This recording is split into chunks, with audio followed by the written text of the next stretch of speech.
Este lunes los docentes votarán la propuesta del Mineduc a su petitorio y van a decidir si continúan con el paro que ya lleva 4 semanas. Esto en medio de las declaraciones cruzadas entre los miembros del gremio y la ministra Marcela Cubillos. Queremos conversar sobre este tema y es que vamos a conversar junto al diputado Gonzalo Vinter, integrante de la Comisión de Educación. Diputado, muy buenas tardes y bueno, este conflicto al menos mañana podría destrabarse, pero hemos visto durante las últimas semanas, en los últimos días, que hay fuego cruzado, al parecer, entre el Ministerio y el gremio.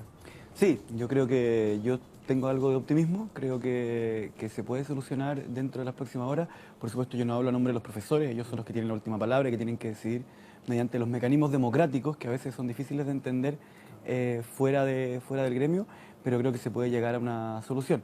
Sí destacar que llegar a sentarse con la ministra fue una pelea en sí misma, y no solo llegar a un acuerdo con respecto al petitorio. ¿Cómo ha sido el tono de la ministra dentro de toda esta discusión? Yo creo que el tono de la ministra ha sido ha sido lo que menos ha ayudado a destrabar este conflicto. Por el contrario, creo que ha sido un tono que ha contribuido a agudizar el conflicto de una manera completamente innecesaria. Ahora uno se pregunta por qué, ¿ya?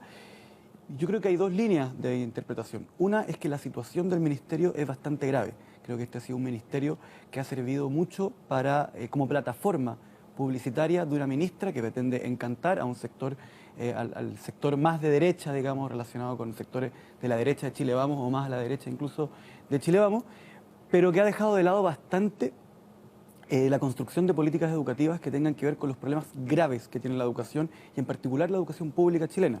¿A qué me refiero? ¿Qué situación vive hoy día el ministerio? Tenemos al superintendente de educación renunciado, tenemos al director ejecutivo de la Agencia de la Calidad renunciado, tenemos recién nombrada la directora nacional de educación pública después de 1 año y medio, doña Alejandra Greve, a quien aprovecho de decirle que nos ponemos a disposición de que su trabajo pueda salir bien, porque si hay alguien a quien queremos que le vaya bien es a la directora nacional de educación pública. Tenemos problemas con la implementación de la gratuidad gravísimo, pero sobre todo tenemos una ministra que no habla con los profesores, tenemos a puertas de un paro en materia de educadoras de párvulo, pero sobre todo lo más grave es que no vemos ninguna reflexión de parte del gobierno con respecto a, uno, por qué está en esta situación, y dos, qué políticas de educación quiere implementar para que la educación en Chile sea mejor, sino que lo único que vemos son campañas que son principalmente eslogans publicitarios polarizantes como aula segura y admisión justa. Bueno, y en ese sentido, diputado, pareciera ser que cuando ya el acuerdo estaría ahí en la puerta del horno, la ministra entrega estas declaraciones durante la jornada del día de hoy, de que si los profesores no recuperan las clases no se les va a pagar nada, digamos. Entonces, ahí como que también se genera una obstrucción al debate. Sí, ¿no? yo creo que hay que distinguir a quienes están discutiendo de lo que se está discutiendo. Yo me he llegado a formar la convicción de que la ministra Cubillos no quiere llegar a un acuerdo. Más bien creo que las declaraciones con que ella ha trabajado durante todo este periodo, recordemos que las 3 primeras semanas de paro, la ministra no quiso sentarse a discutir con los profesores. Hay que repetir esto porque cuando tanto hablan del sentido común, hay que repetir esto con mucha claridad. La ministra de Educación dice que no se sienta a conversar con profesores. O sea, ¿en qué situación estamos? Y en segundo lugar, cuando decide sentarse a conversar con los profesores, en una situación yo creo que bastante forzada, ella se despacha una declaración que para mí es impresionante y bastante inédita en nuestra historia republicana, que es que dice: no voy a permitir que me sigan utilizando de excusa para no ir a clase. Está dando a entender que el paro de profesores se trataría principalmente, en términos coloquiales, de flojera. Para mí, el no querer sentarse y el despacharse esa declaración es una señal de desprecio hacia los profesores. Ahora, esa señal de desprecio tiene una relación continua con lo que han sido históricamente las políticas públicas de educación, en donde tienen todo este sistema, que a mi juicio fracasó, la visión neoliberal de la educación, que tenía que ser como un mercado en que unos competían con otros como oferente de zapatillas, ¿cierto?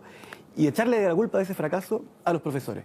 Ahora, con respecto a lo que se está discutiendo, yo creo que han habido importantes avances de parte de la negociación que tiene que ver, ¿cierto?, con la titularidad de las horas de anexo en el contrato, que significa que muchos profesores tenían una condición con un mismo, o sea, tenían 2 contratos con un mismo colegio para distintos horarios, pero tenían una condición laboral para el contrato de la mañana y otra condición laboral para el contrato de la tarde. Eso se homologa. En segundo lugar, creo que se avanzó bastante en acabar con la doble evaluación docente, que era una cosa bien absurda, porque habían 2 evaluaciones que en realidad no era porque alguien hubiese pensado aquí tiene que haber 2 evaluaciones, sino que era porque habían 2 leyes que establecían evaluaciones docentes.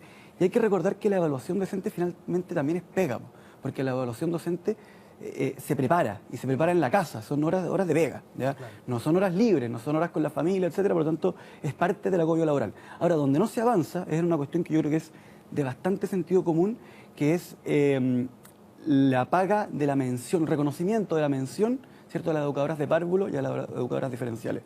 Si me permite explicar esto en términos muy sencillos, todo profesor tiene el título de pedagogo y al lado se dice su mención es profesor de historia de educación media o profesor de matemática de educación básica.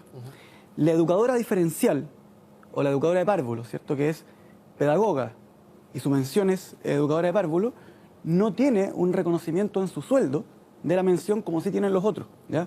Lo que puede significar 100.000 pesos menos de sueldo, lo cual es una discriminación bastante arbitraria que no tiene mucho sentido, que es porque la ley quedó así, pero además también es una discriminación un tanto de género, porque la inmensa mayoría de las educadoras de párvulo son precisamente mujeres.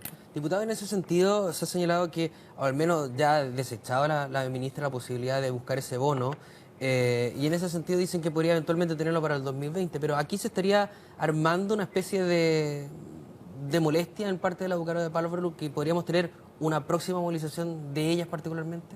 Sí, aquí hay que distinguir dos cosas. Antes de distinguir, yo creo que es preciso que, a mí en lo personal, pero aquí no hablo a nombre de los profesores, no me gusta la palabra bono para referirme a este punto, aunque en general se le llama así, porque tiene que ver con igualar las condiciones laborales a quienes tienen, digamos, similares circunstancias, ¿ya? Por lo tanto, no es un bono, sino que es el sueldo que les corresponde, de acuerdo a un criterio de justicia, ¿ya? O sea, uno, no sé, a mí me daría lata que a una parte de mi sueldo que me gano, digamos, le llamen bono, ¿ya? Ahora, la otra distinción que hay que hacer es con respecto a la situación de las educadoras de párvulo, que tienen dos molestias. Esta, pero por otro lado hay un desacuerdo profundo nuevamente con el Ministerio de Educación con respecto a una ley que se está discutiendo, un proyecto de ley que se está discutiendo en la Cámara de Diputados, que tiene que ver con generar un voucher, una nueva subvención que beneficia al privado. Nosotros creemos que eso es un error y creemos que cuando pensamos la educación hay que generar financiamientos basales de un sistema, ¿cierto? Financiar más la oferta que la demanda, que creemos que es la forma correcta de hacerlo, y no se ha llegado a acuerdo porque de nuevo el Ministerio no ha cedido pero ni un punto ni una coma en la discusión parlamentaria. Diputado, ¿y en la discusión parlamentaria la ministra va a las comisiones? Va poco. Va muy poco, va muy poco. Van más los subsecretarios, el subsecretario Raúl Figueroa, que tiene un estilo distinto al de la ministra, y aquí, pucha, yo diría que es una lata personalizar cuestiones que son de política pública, pero aquí es necesario hacerlas, ¿ya? Porque la ministra de Educación, al igual que los subsecretarios, tienen una visión ideológica de la educación que sencillamente, a mi juicio, no es mayoría en el Congreso, ni en la sociedad chilena, ¿ya? Pero además, la ministra, a diferencia de sus subsecretarios, tiene un modo, sobre todo por la prensa, en que está en una campaña de confrontación, de polarización, de enfrentamiento, de tensionamiento permanente con los estudiantes, con los profesores, con los especialistas. Recuerde cuando dijo no hay que escuchar a los especialistas, ¿cierto? Con los académicos, con los rectores y con la oposición. Entonces, a mi juicio, la ministra se ha hecho eco de una visión política que tiene que ver con estar en un permanente enfrentamiento súper ideológico, a mi juicio sobreideologizado, extremista, con aquel que consideras el otro, pero lo que está dejando de lado y abandonado justamente es mejorar la educación en Chile. Y además hay algo que a mí me parece que es sumamente peligroso, que es que las reformas, que a mi juicio de manera más o menos buena, dependiendo de la reforma, porque hay algunas reformas que salieron muy malas, no surgieron de la nada, ¿ya? No surgieron de la nada, sino que surgieron de movilizaciones con amplio respaldo social que pusieron el punto sobre la sociedad chilena a decirle, oye, aquí hay un problema con la educación pública, hay un problema de justicia con respecto al endeudamiento del estudiante que son gravísimos. Entonces hubo una sociedad que se movilizó para generar cambios. La ministra lo que está haciendo es plantear que toda la crisis de la educación pública sería problema de la implementación de ciertas reformas que, digamos, se están recién implementando y que tienen errores, pero que el principal error es otro. Entonces, por ejemplo, cuando hablan de la crisis de la educación pública, se cuelgan, a mi juicio, de manera súper oportunista de la situación. Y a mí me interesa decir algo súper importante. La educación pública durante el siglo XX en Chile, hubo un acuerdo transversal de la clase política de que la educación pública había que potenciarla y mejorarla para que fuera parte del motor del desarrollo de Chile. Y ahí salieron nuestros premios Nobel, ahí hay profesores emblemáticos como Darío Sala, etc. En los años 80 se tomó una decisión hiperideologizada, cuando no había parlamento, de que la educación pública va a ser el remanente, es decir, lo que sobra, lo que no pueden pagar, o sea, a la que van los que no pueden pagar la educación privada. Y eso no es que alguien se despierta en la mañana y dice esto está mal, es que miles de estudiantes, a partir del año 2006 en adelante, salen a las calles a decir, perdóneme, pero esto es inaceptable en un país democrático, la situación en la que estamos. Entonces, echarle la culpa del deterioro de la educación pública, que fue implementado de manera explícita y sistemática por la dictadura y reforzado por la concertación, a las actuales circunstancias es gravísimo. Diputado, y por último, ¿qué es lo que esperan de lo que se venga ahora en materia de discusión parlamentaria y con la ministra que tiene que estar enfrentando este diálogo, digamos, con los mismos profesores? ¿Cómo están viendo esto?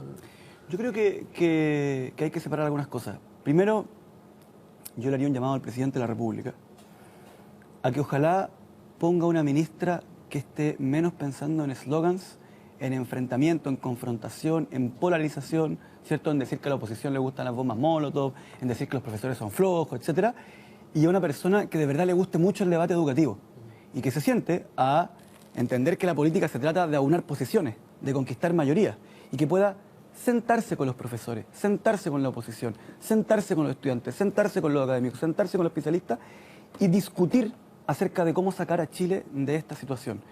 Pero además, recordando lo gravísimo que es que el próximo año quiero alertar a toda la sociedad y sobre todo a la región metropolitana.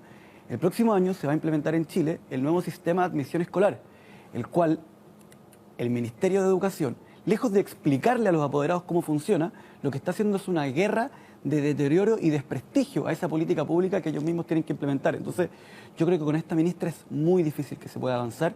Yo no voy a decir a los profesores qué es lo que ellos tienen que decidir, no me corresponde, pero sí hacer un llamado al presidente a que ponga una persona que realmente tenga ganas de dialogar. Ahora, si me permite hacer dos menciones finales antes de despedirme. Una pausa, sí. Sí, yo le quiero mandar un saludo y un reconocimiento a todos los profesores de Chile, pero sobre todo a los profesores que a mí me hicieron clase. Y decirles que lejos de considerarlos unos flojos, lejos de considerarlos unas personas que lo único que quieren es subirse el sueldo, o unas personas que hacen mal su trabajo, son las personas que me marcaron y a los cuales yo realmente les debo casi todo lo que soy. Y por último, una mención especial, en el Día del Bombero, quiero mandarle saludos a todos los bomberos de Chile que tanto trabajo hacen por salvarnos nuestras vidas muchas veces.